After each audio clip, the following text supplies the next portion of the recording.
नमस्कार, आप देख रहे हैं IBC 24। मैं हूं आप सभी के साथ रचना नितेश और छत्तीसगढ़ की खबरों को लेकर इस बुलेटिन में मैं आप सभी का स्वागत करती हूं।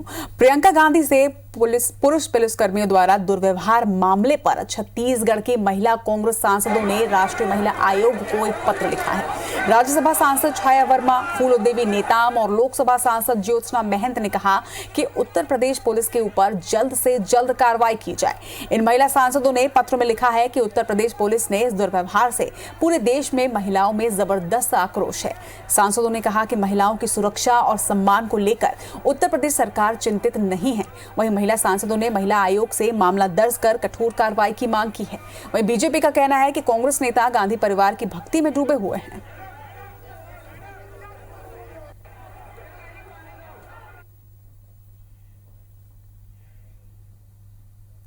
हमारे नेता दोनों कार्यकर्ता के साथ हाथरस के लिए निकले और रास्ते में वहाँ की पुलिस, उत्तर प्रदेश की पुलिस ने जिस तरह से दुर्व्यवहार किया बहुत ही अशोभनीय है। आदरणीय श्रीमती प्रियंका गांधी वाड्रा के साथ जो हाथापाई हुई, उनका कपड़े को पकड़ा गया। आज हमने एक पत्र लिखा है राष्ट्रीय महिला आयोग को संज्ञान में लेकर कड़े से कड़े तत्काल कार्यवाही करें। मंत्री शिव डहरिया ने उत्तर प्रदेश के हाथरस में रेप की घटना को बड़ी और छत्तीसगढ़ के बलरामपुर में रेप की घटना को छोटी बता दिया। उसके बाद में उन्होंने अपने बयान को लेकर सफाई दी, लेकिन इस मामले पर कांग्रेस और भाजपा नेताओं के बीच अब जबरदस्त जुबानी जंग शुरू हो चुकी है। नेता प्रतिपक्ष धर्मलाल कौशिक ने बलरामपुर रेप पीड़िता से राहुल और प्रियंका गांधी को मिलाने के लिए छत्तीसगढ़ आमंत्रित किया है। वहीं साथ में उनके लिए फ्लाइट का टिकट उपलब्ध कराने की बात भी उन्होंने कही। वहीं मंत्री रविंद्र चौबे ने कहा कि भाजपा अपनी प्लेन का टिकट प्रधानमंत्री नरेंद्र मोदी को भेजे ताकि छत्तीसगढ़ में उनका कोई कार्यक्रम बनाया जा सके। मंत्री चौबे ने कहा कि रेप की कोई भी और कहीं भी घटना निंदनीय ही है। उधर बलरामपुर रेप की घटना में पुलिस ने फरार चल रहे तीसरे आरोपी को भी गिरफ्तार कर लिया है। हमारे यहाँ जो घटना हुई वो इस तरह की घटना नहीं है और इतनी बड़ी घटना हुई है हाथरस में। रमन सिंह जी ट्वीट क्यों नहीं कर रहे हैं? रमन सिंह जी का जबान क्यों बंद है? उनको ये जवाब देना चाहिए। हाथरस में जो घटना हुई क्या वो अच्छा हुआ है? उसके लिए वो ट्वीट नहीं कर रहे हैं। और एक छोटी घटना कोई हो गई बलरामपुर में, यहाँ छत्तीसगढ़ में, वो सिर्फ छत्तीसगढ़ सरकार की आलोचना के अलावा दूसरा कोई काम नहीं कर रहे हैं। मेरे आज के पत्रकार वार्ता में जो बातें आई है उसको जिस तरह से प्रस्तुत किया जा रहा है वैसा कुछ नहीं। मैंने दुष्कर्म की घटना को छोटी घटना नहीं कहा है। दुष्कर्म की घटना हमेशा बड़ी घटना होती है और मैंने दुष्कर्म के बाद हुए घटनाक्रम के संबंध में अपने विचार व्यक्त किए थे। दुष्कर्म के संबंध में अपने विचार व्यक्त नहीं किए थे। यदि हम चाहते हैं कि राहुल गांधी जी, प्रियंका जी यहाँ आए, पीड़ित परिवार से जाकर के मिले और मिलने के बाद में यहाँ पर वो सरकार को निर्देशित करे कि इस प्रकार की घटना में कैसे रुकेगी, कैसे उसकी पुनरावृत्ति न हो, इस पर विचार करे। और यदि बोलेंगे तो टिकट की बात है तो अपन लोग प्लेन की टिकट भिजवा देंगे। अब ये प्लेन की टिकट वो अपने प्रधानमंत्री जी को दें ताकि उनका भी आने का कार्यक्रम बन जाए, नंबर एक। और नंबर दूसरी बात है, घटनाएं कहीं भी हो, निंदनीय घटनाएं हैं।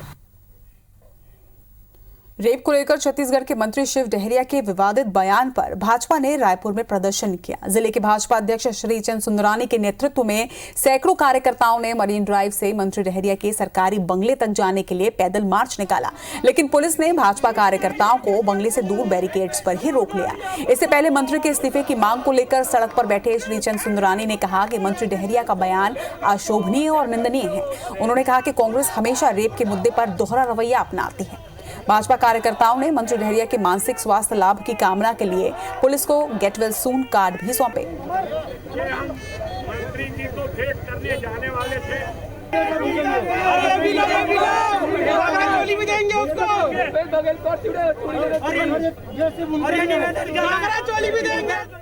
जो व्यक्ति छत्तीसगढ़ की बेटियों का अपमान करे, जो मंत्री छत्तीसगढ़ की बेटियों के मामले में इस प्रकार की घृणित बातें करे, ऐसे मंत्री के शब्दों की हम कड़े शब्दों में निंदा करते हैं और भूपेश बघेल से मांग करते हैं कि तत्काल इसको हटाया जाए।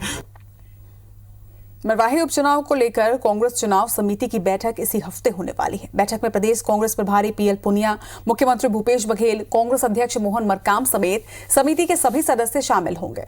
मंत्री रविंद्र चौबे ने बताया कि चुनाव समिति की बैठक जल्द होगी। उन्होंने ये भी बताया कि मुख्यमंत्री भूपेश बघेल ने भी कई नामों को लेकर सर्वे कराया है।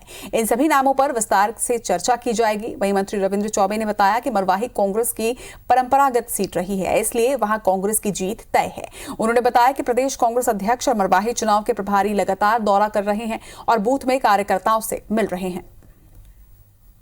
चुनाव समिति की बैठक बहुत शीघ्र होगी। माननीय मुख्यमंत्री जी ने भी मरवाही सीट के लिए अलग अलग तरीके से सर्वे कराया हुआ है और सौभाग्य से प्रदेश अध्यक्ष जी का खूब दौरा हो गया है। हमारी बूथ कमेटियों की बैठकें हो गई, उनका प्रशिक्षण का कार्यक्रम हो गया है। प्रभारी मंत्री जी का चाय चौपाल लगातार चल रहा है। मरवाही परंपरागत रूप से कांग्रेस की सीट है। मरवाही उपचुनाव को लेकर अब प्रत्याशी चयन की कवायद अंतिम दौर में है, जहां कांग्रेस भाजपा में 4-4 नाम सामने आ रहे हैं, तो वहीं जेसीसीजे में सिर्फ अमित जोगी का नाम सामने आ रहा है। दावेदार प्रत्याशी अपने अपने स्तर पर टिकट पाने के लिए जोर आजमाइश भी कर रहे हैं। इन सबके बीच बड़े नेताओं का मरवाही पहुंचने का सिलसिला भी लगातार जारी है, जबकि अमित जोगी मरवाही में ही डेरा डाले हुए हैं। मरवाही बड़े नेताओं सहित पार्टियों के लिए प्रतिष्ठा का विषय बना हुआ है। कांग्रेस से साल 2018 में प्रत्याशी रहे गुलाब राज मजिस्ट्रेट की नौकरी से इस्तीफा कर कांग्रेस ज्वाइन करने वाले प्रमोद परस्ते, अजीत सिंह श्याम और मरवाही के ब्लॉक मेडिकल ऑफिसर डॉक्टर के ध्रुव को दावेदार माना जा रहा है। जबकि भाजपा से डॉक्टर गंभीर सिंह के अलावा समीरा पैकरा, 2018 की प्रत्याशी रही अर्चना पोर्ते, साल 1998 में भाजपा के टिकट से मरवाही चुनाव जीतने वाले पूर्व विधायक रामदयाल उइके भी घर वापसी के लिए चुनावी मैदान में टिकट पाने की जुगत में लगे हुए हैं। प्रत्याशी जनता की पसंद का होगा। कांग्रेस पार्टी के हमारे वरिष्ठ नेता माननीय मुख्यमंत्री जी, माननीय हमारे प्रदेश के अध्यक्ष और शीर्ष नेतृत्व और साथ में सांसद ये सब मिल के तय करेंगे, वही प्रत्याशी होगा। प्रदेश चुनाव समिति में हमारे प्रदेश के वरिष्ठ लोग हैं, वो लोग मिल बैठ के तय करते हैं और उनके अनुमोदन से केंद्रीय चुनाव समिति प्रत्याशी फाइनल करती है। नहीं, बीजेपी की तैयारी पूरी तरह से विधायक की है और भारतीय जनता पार्टी का विधायक बनेगा। मैं तो इसको अपने पिताजी का आशीर्वाद मानता हूँ। सरकार एकदम से पता नहीं क्या हुआ है, जाग गई है। रोज कोई ना कोई मंत्री यहाँ चले आ रहा है, तो इसका तो हम लोग स्वागत करते हैं। मरवाही उपचुनाव को लेकर जीत हार के दावों के साथ साथ आरोप प्रत्यारोप का भी दौर जारी है। अमित जोगी ने कांग्रेस पर प्रलोभन का आरोप लगाया है। उनका कहना है कि जिला कांग्रेस कार्यालय के पास से साड़ी भरी ट्रक पकड़ी जाती है, पर पहले मामूली कार्रवाई होती है और बाद में कांग्रेस नेता की जगह दूसरे के नाम से एफआईआर की जाती है। अमित जोगी ने आरोप लगाया है कि कांग्रेस जिला अध्यक्ष मनोज गुप्ता की राइस मिल में चुनावी सामान रखा गया है, लेकिन शिकायत के बाद भी कोई कार्रवाई नहीं हो रही। इसके अलावा भी अमित जोगी ने कई आरोप कांग्रेस पर मढ़ दिए और कहा कि सत्ता के दुरुपयोग से की गई कमाई को अब कांग्रेस मरवाही में बांटने जा रही है। मैं दावे के साथ कह रहा हूं कि आप शिवरी में चले जाइए, जिला कांग्रेस कमेटी अध्यक्ष की मिल में, वहां पर अगर आपको 10 करोड़ रुपए का कॉन्ट्राबांड सामान नहीं मिला तो आप जो बोलेंगे मैं करने को तैयार हूं। सीएम भूपेश बघेल ने कहा है कि राज्य सरकार छत्तीसगढ़ के वनांचल क्षेत्रों में वन आधारित उद्योग लगाने के लिए उद्यमियों को हर संभव मदद देगी। उन्होंने राज्य के उद्यमियों से इसके लिए आगे आने का आह्वान किया। मुख्यमंत्री ने ये बातें आज अपने निवास कार्यालय में उद्योगपतियों और विभिन्न औद्योगिक संगठनों के पदाधिकारियों से राज्य में वन आधारित औद्योगिक इकाइयों की स्थापना को लेकर हुई बैठक में कहा। उन्होंने कहा कि वन आधारित उद्योगों की स्थापना के लिए भूमि की उपलब्धता की कमी नहीं आएगी। वहीं उद्योगपतियों ने भी सीएम को नए उद्योगों की स्थापना के संबंध में अपने प्रस्ताव दिए। सीएम ने कहा कि अभी हाल ही में राज्य सरकार द्वारा 1300 वनांचल गाँव के लोगों को 5 लाख हेक्टेयर से अधिक वन भूमि के उपभोग का अधिकार सौंपा गया है।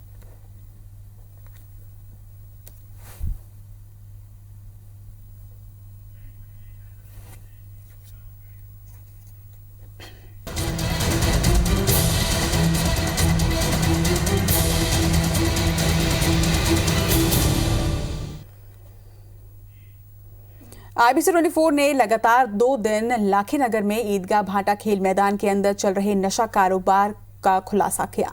पुलिस ने यहां से 6 लोगों को गिरफ्तार भी किया है, लेकिन अब इनकी करतूत देखकर लग रहा है कि ड्रग स्मगलरों को पुलिस का डर नहीं है। इन तस्करों ने थाने के कुछ 100 मीटर दूर अपने अड्डों को छुपा दिया है। खेल मैदान में अवैध झोपड़ियों में चल रहे नशे के अड्डों पर जिला प्रशासन या नगर निगम कार्रवाई नहीं कर रही। जायजा लिया हमारे संवाददाता संदीप शुक्ला ने। कड़ी कार्रवाई नहीं होने से रायपुर में नशा कारोबारियों की हिम्मत किस तरह बढ़ रही है, आपको एक नज़ारा दिखा रहे हैं।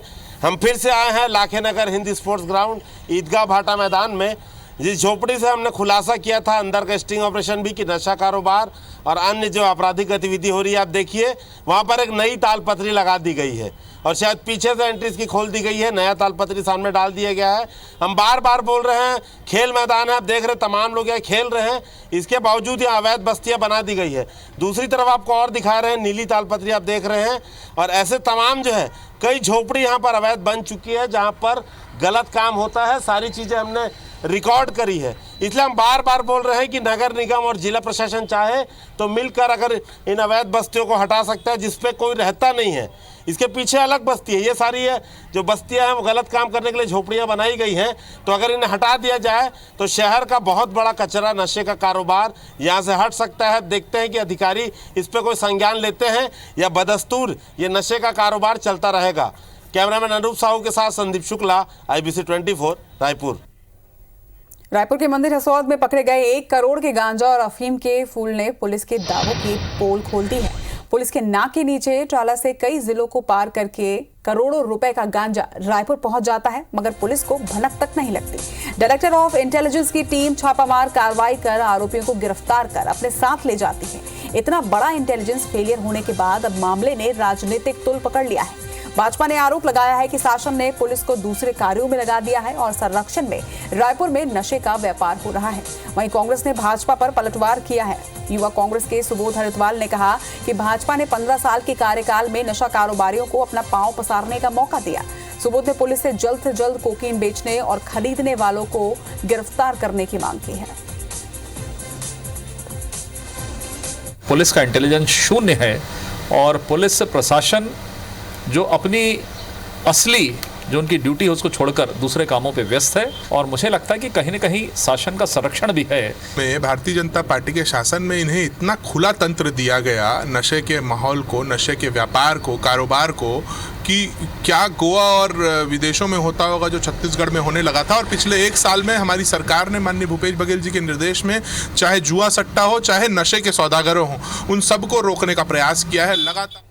कोरबा के दिपका थाना क्षेत्र में एसीबी कंपनी में बड़ी लूट की घटना सामने आई है। यहाँ एसीबी कंपनी की सैनिक माइनिंग कैंप में देर रात पहुंचे नकाबपोश लुटेरों ने लूट की वारदात को अंजाम दिया। लूटे गए पैसे कर्मचारियों के वेतन भुगतान के लिए रखे गए थे। पुलिस के अनुसार घटना को 2 से 4 लोगों ने मिलकर अंजाम दिया है। इसमें गार्ड को घायल कर उन्हें कमरे में बंद कर दिया गया। उसके बाद लुटेरे अलमारी तोड़कर पैसे ले गए।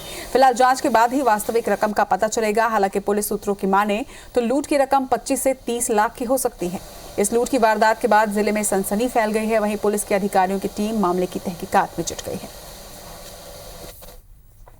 संख्या थी वो करीबन श्योर नहीं है ये लोग, बट 2 से 4 के आसपास में इस तरह के लोग थे और ये लूट की वारदात को अंजाम दिया गया है। उसमें सारे पहलुओं पे हम लोग जांच कर रहे हैं और लगता है जल्द ही हम इसको निकाल देंगे। सरगुजा जिले में गौ हत्या के मामले नहीं थम रहे हैं। ताजा मामला सीतापुर थाना इलाके के ग्राम पेटला गांव का है, जहां 5 आरोपियों ने एक किसान से 4 गायों की खरीदी की और फिर जंगल ले जाकर मार दिया। ग्रामीण जब फसल की रखवाली के लिए जंगल के पास पहुंचे तो उन्हें देखकर आरोपी भाग खड़े हुए। ग्रामीणों ने इसकी शिकायत थाने में की, जिसके बाद पुलिस ने सभी आरोपियों की पतासाजी कर उन्हें धर दबोचा है। फिलहाल पुलिस पूरे मामले की जाँच कर रही है। मुर्गा खरीदी पोसे भर ले जाए हम कहीं, तब फिर ले जाए कर बाद जंगल कच्ची बांध दे नीलगिरी भाड़ में, तब फिर वाला अंधेला हो तब फिर वाला काटे भर पास पशु के वाला काट दे। हाँ, घटना स्थल पे जाने पे पशु कटा हुआ मिला, वो जिसका मुंह वगैरह बंधा था और काट दिए थे गला वगैरह। परिरक्षण अधिनियम 4-6-10 कायम कर विवेचना में लिया गया। विवेचना के दौरान आरोपियों को पतासाजी कर गिरफ्तार किया गया है।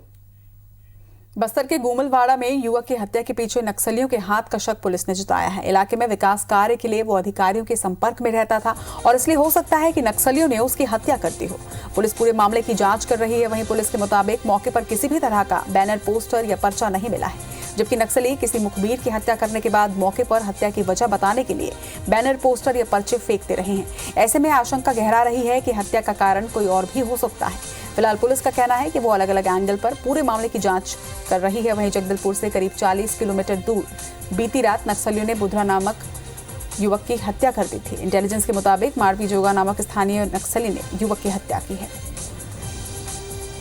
अज्ञात लोगों ने किया है। ग्रामीणों से बातचीत करने के पश्चात कोई जानकारी प्राप्त नहीं हुई है, लेकिन हम लोग सभी एंगलों पे इसको विवेचना कर रहे हैं और चूँकि ये नक्सली इलाका भी है, नक्सली एरिया भी है, तो नक्सली वारदात होने की आशंका पे उस दिशा में भी विवेचना की जा रही है।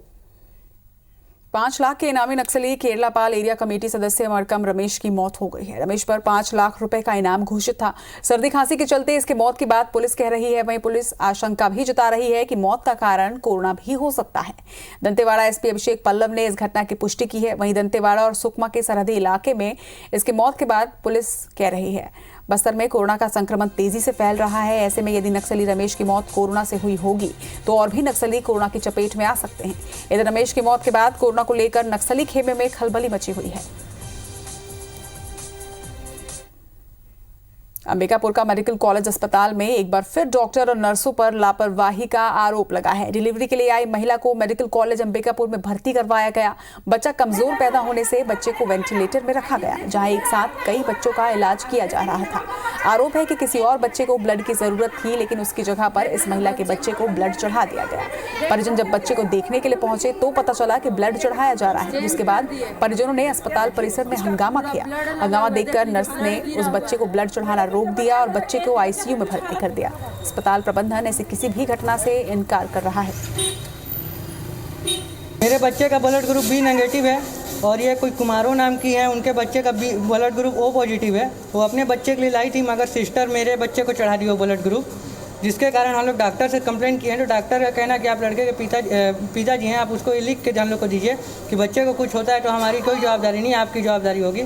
तो मैंने बोला आप भी एक पर्ची में लिख के दीजिए कि हम लोग क्या बोलते हैं ब्लड ग्रुप दूसरा गलती से चढ़ा दिए हैं, मगर डॉक्टर उस चीज़ को मानने के लिए तैयार नहीं। उनका कहना है कि हम लोग कोई खून नहीं चढ़ाएं। तो बहू बोलती है कि माँ खून कैसे चढ़ेगा, जब हम लोग को कोई सूचना नहीं है तो खून कैसे चढ़ेगा बच्चे को। वो दौड़ के रोते गई है देखने, तो वहाँ से बोली है कि खून क्यों चढ़ा भाई हमारे बच्चे को, हमको सूचना नहीं है। ब्लड क्यों लगेगा, ब्लड की रिक्वायरमेंट रहेगी तब तो लगाएंगे ना। ब्लड की कोई रिक्वायरमेंट नहीं, उनकी ब्लड क्यों चढ़ेगा। मैं तो देखा हूँ जिसमें ब्लड लगा ही नहीं। संघ लोक सेवा आयोग की ओर से सिविल सेवा परीक्षा 2020 का आयोजन किया गया। कोरोना काल में हुई इस परीक्षा को अब तक का सबसे बेहतर यूपीएससी प्रारंभिक परीक्षा बताया जा रहा है। रायपुर के 35 केंद्रों पर 13,000 से ज्यादा परीक्षार्थी इसमें शामिल हुए। कोविड-19 के संकट को ध्यान में रखते हुए परीक्षा में गाइडलाइन का खासा ध्यान रखा गया। पहली पाली में सुबह 9:30 बजे से 11:30 बजे तक जनरल स्टडी और दूसरी पाली में दोपहर 2:30 बजे से शाम 5:30 बजे तक की सी सेट आयोजित किया गया। मतलब दिए थे, काफ़ी बढ़िया तरीके से तैयारी किए गए थे। जैसे कि उसमें मतलब पहले से निर्देश दिए थे कि अपने साथ उसमें सैनिटाइजर लाना है छोटा वाला, और मास्क ये अनिवार्य रूप से मतलब यूपीएससी जो किए थे, इसलिए मतलब काफ़ी बढ़िया तरीके से वो रहा, उनका प्रबंध बहुत बढ़िया रहा। ठीक ठाक आया था वैसे क्वेश्चन वगैरह, मतलब ऑब्जेक्टिव आया था। कुछ क्वेश्चन बहुत डाउटनेस था, लैक ऑफ रीज़न की वजह से ठीक से प्रिपरेशन शायद नहीं हो पाया था इसकी वजह से, बट क्वेश्चन बहुत इजी आया। इसी के साथ इस बुलेटिन में फिलहाल इतना ही। लगातार खबरों के लिए आप देखते रहिए IBC 24। नमस्कार।